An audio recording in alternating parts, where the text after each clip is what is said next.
یاد رکھیے جو کچھ بھی صورتحال ہے آج ملک میں، جو صورتحال ہے، اور آج سے پہلے 1947 سے جو صورتحال ہے کہ ہندو راشٹر قائم کر دیا گیا، مسلمانوں پر ایک دیو مالائی نظام تھوپ دیا گیا، مسلمانوں کے حقوق چھین لیے گئے، یہ ایسے ہی نہیں ہو گیا کہ اللہ میاں ریٹائرڈ ہو گئے، اب اللہ میاں دیکھ ہی نہیں رہے، جو چاہو کرو بھائی، میری حکومت نہیں رہی۔ ظاہر ہے کہ ایسا نہیں، کوئی درخت کا پتا اللہ کے حکم کے بغیر گرتا نہیں ہے، کوئی ذرہ فضا میں اللہ کے حکم کے بغیر اڑتا نہیں ہے۔ اس لیے یاد رکھا جائے کہ جو بھی واقعات پیش آتے ہیں وہ اللہ کے حکم سے پیش آتے ہیں، اور اللہ کا حکم کس لیے ہوتا ہے؟ اس کے اسباب ہوتے ہیں، اس کے حالات ہوتے ہیں، اس کے تقاضے ہوتے ہیں۔ قرآن اللہ کا میریکل ہے، معجزہ ہے۔ حضرت موسیٰ کی لاٹھی معجزہ تھی، قرآن اس سے بڑا معجزہ ہے۔ اگر اس معجزانہ طاقت کا استعمال کیا جاتا تو دنیا کی قوم اسلام کے سامنے سجدہ ریز ہو جاتی۔ قرآن کے سامنے کوئی ٹھہر نہیں سکتا۔ میرے بزرگوں، یہ اسلام کی طاقت ہے، یہ اس کی تاثیر ہے، یہ قرآن کی تاثیر ہے۔ لیکن جب تم سکڑو گے، تم ہی بزدل بنو گے، تم ہی سمٹ جاؤ گے، تم غیر مسلموں کے سامنے قرآن نہیں سناؤ گے تو تم پر اللہ کی طرف سے بزدلی مسلط ہوگی، شکست مسلط ہوگی، تمہیں مارا جائے گا۔ 200 لوگوں نے، کل کی واردات ہے، 200 لوگ گروگرام میں گھسے، ایک مسجد میں گھس کے انہوں نے نمازیوں کو مارا اور ان کو نکال دیا، اور ماب لنچنگ روز مرہ کے واقعات ہیں۔ ملک میں جنگل کا راج ہے، یہاں ظلم ہے، انسانیت کا قتل عام ہے، اس لیے کہ مسلمان جن کو یہ فرمایا گیا تھا کنتم خیر امت اخرجت للناس تأمرون بالمعروف وتنہون عن المنکر وتؤمنون باللہ، تم بہترین امت ہو، تمہارا کام یہ ہے کہ بھلائی کی تلقین کرو اس تمام لوگوں کو، اس لیے کہ تم کو اللہ نے پوری انسانیت کے لیے برپا کیا ہے، صرف اپنے لیے نہیں، گھر والوں کے لیے نہیں، بیوی بچوں کے لیے نہیں، خاندان و پریوار کے لیے نہیں۔ کنتم خیر امت، تم بہترین امت ہو، اخرجت نکالی گئی، للناس تمام انسانوں کے لیے۔ اس امت کو تمام انسانوں کے لیے نکالا گیا تھا، کیا وجہ ہے کہ اس کی باتیں صرف اسی کے گھروندوں کے اندر ہے، اور یہ فرمایا گیا تھا کہ تمام انسانوں کے سامنے حق بیان کرو، حق کی دعوت دو، بھلائی کی بات کہو، برائیوں سے روکو، سب کو روکو، یہ حکم ہے۔ اور اللہ پر یقین رکھو، تو اللہ پر یقین کے ساتھ جب یہ عمل کیا جائے گا، اور اس عمل میں حکم تھا فَذَكِّرْ بِالْقُرْآنِ مَنْ يَخَافُ وَعِيدٍ، قرآن کے ذریعے سے سبق یاد دلائیے ان لوگوں کو جن کے دل میں کچھ بھی ڈر ہے ایشور کا، لارڈ کا، مالک کا، پروردگار کا،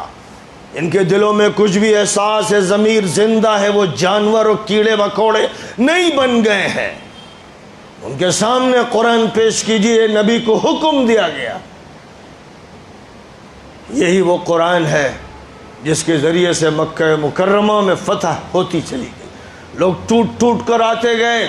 اور مدینہ منورہ میں اسی قرآن کی طاقت سے اور نبی پاک علیہ السلام کی سیرت کی طاقت سے، آپ کے کردار، آپ کے اخلاق، آپ کے معاملات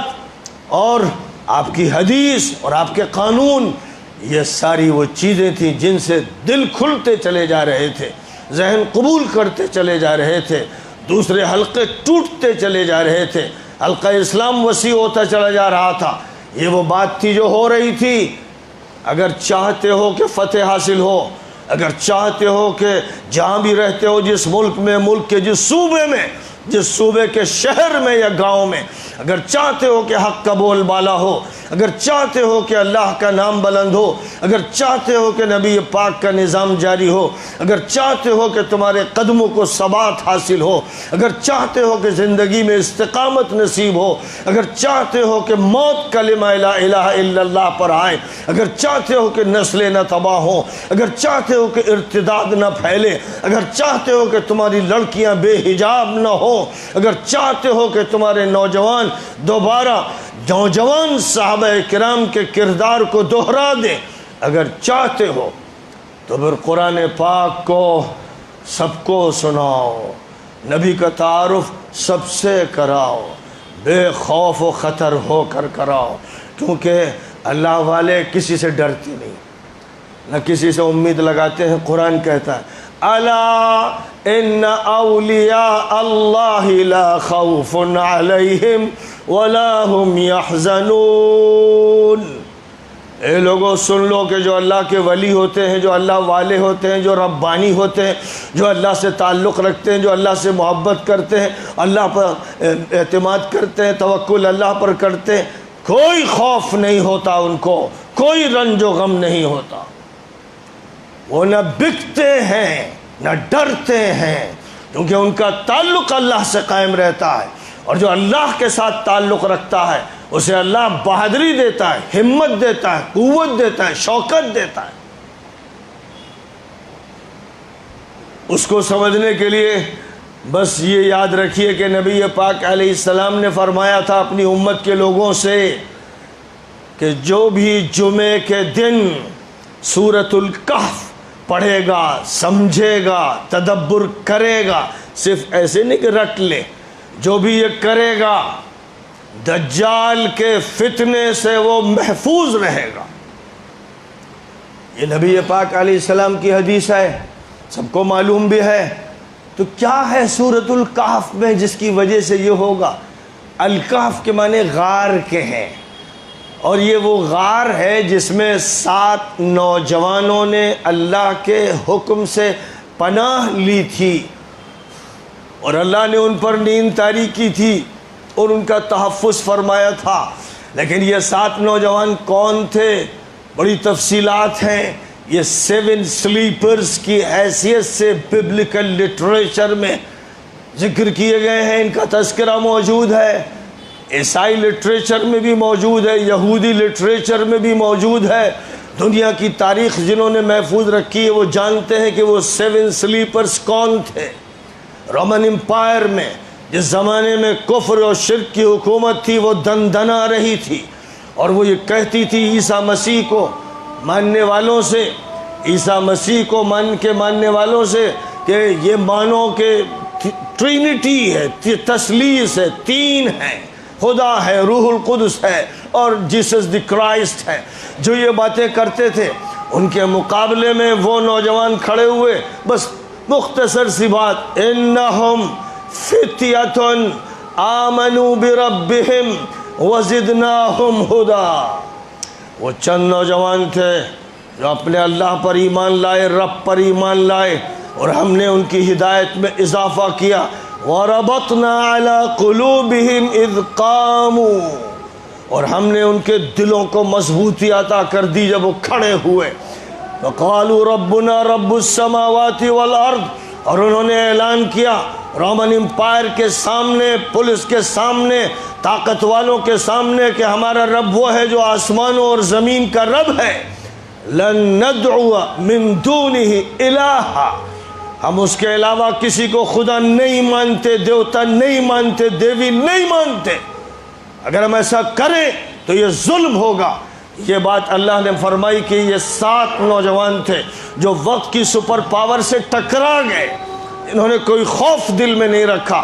اے مسلمانوں، سورۃ الکہف کو صرف پڑھنے سے کام نہیں چلے گا، ان 7 نوجوانوں کے کردار کو دہرانا پڑے گا۔ وقت کے جو بھی ظالم ہیں، جابر ہیں، آج کے دور کے جو فرعون ہیں، آج کے دور کے جو نمرود ہیں، وہ چاہے جزیرۃ العرب میں ہو آل سعود کی شکل میں، چاہے وہ امارات میں ہو آل نہیان کی شکل میں، چاہے مصر میں ہو سیسی کی شکل میں، چاہے عالم عربی کے اس وقت کے فرعون، اس وقت کے نمرود، اس وقت کے جبار ہو، یا اس ملک کے فرعون، اس ملک کے جبار طاقت کے نشے میں چور ہو، مقابلہ ویسے ہی ہوگا جیسے 7 نوجوانوں نے کیا. یعنی ہم اللہ کی کبریائی کی بات کریں گے، ہم اللہ اکبر کہیں گے، ہم لا الہ الا اللہ کہیں گے، صرف نعرہ نہیں، ان سے کہیں گے ایشور ایک ہے، ایشور ایک ہے، اس کے علاوہ کسی کی پوجا نہیں ہوگی، اور ایشور مہان ہے، اللہ اکبر. ہم انہیں ان کی زبان میں، مراٹھی میں، ہندی میں، سنسکرت میں، ملیالم میں، کنڑ میں، دنیا کی تمام زبانوں میں سمجھائیں گے اللہ کی بڑائی کو، اللہ کی کبریائی کو، اللہ کی عظمت کو. جب ہم یہ کریں گے تو اللہ کیا کرے گا؟ وَرَبَطْنَا عَلَىٰ قُلُوبِهِمْ، ہم ان کے دل مضبوط کر دیں گے، اور زِدْنَاهُمْ هُدًى، ہم ان کی ہدایت میں اضافہ کریں گے. اے لوگو یہ کرنا شروع کر دو، اے لوگو یہ کرنا شروع کر دو. بمبئی کا کوئی محلہ باقی نہ رہے، کوئی مال و بازار باقی نہ رہے، کوئی دکان و مکان باقی نہ رہے جہاں اللہ کی عظمت کے گیت نہ گاؤ. لوگوں کو سمجھاؤ، بتاؤ، سناؤ، نعرے بازی نہیں، اسلام کی تفہیم کرو، نبی کی سیرت بیان کرو، تمہیں غلبہ حاصل ہوگا. اللہ کا وعدہ ہے، اور یہ اس وعدے پر یقین ہے، اللہ وعدہ خلافی نہیں کرتا. اے اللہ ان 7 نوجوانوں کی طاقت اور قوت اور ایمان ہمیں بھی عطا فرما، اور وقت کی جو طاقتیں ہیں ظالم و جابر و مجرم، ان پر غلبہ نصیب فرما. وآخر دعوانا ان الحمد